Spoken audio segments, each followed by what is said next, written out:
Hello. For those of you who have a corporation or LLC, we're required to file a beneficial ownership information report, also called a BOI report, by January 1st, 2025. The penalty for not filing can be up to $591 per day. I just personally completed the report. It was very easy, so I thought I'd make a quick tutorial. It only took about 5 minutes to do the report. You'll need your EIN and a copy of your ID.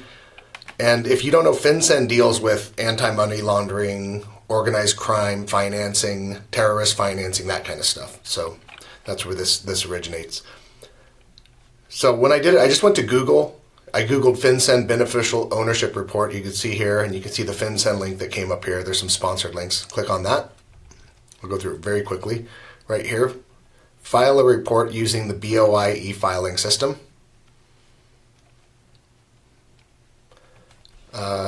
File BOIR, click here. Here's the paper form here, file online. I filed online. Filed online, I agree. You're going to fill out just this information right here. Very straightforward. I'll go through the screens. Filing information. This is probably your initial report, your first one. Hit next. I requested to receive a FINCEN ID. That way later, if I have to update anything, I can just put my ID in and it'll pre-populate some of the stuff. Don't know if that's not required, but put your company legal name in. Tax ID type, I used EIN for corporation and put my tax ID number there.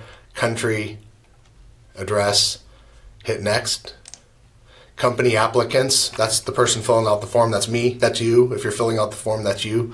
Put your information here, your last name, first name, address, ID type. I used the driver's license and my driver's license number.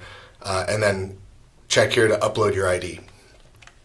Beneficial owners, that's who are all the owners of that corporation or LLC. You just fill that out right here. The individual or entity's name, address, identifying document. You can add more if there's multiple owners. And then the next screen to submit it, you just fill out your information right here. So you get a confirmation, hit I agree, do a CAPTCHA. That's one of the hardest CAPTCHAs I've ever done. And then you'll get this screen here. Submission successful, it'll tell you this. You could download a transcript of the submission and save it off, and you get a confirmation email. I hope this helps. It was very easy. Thank you.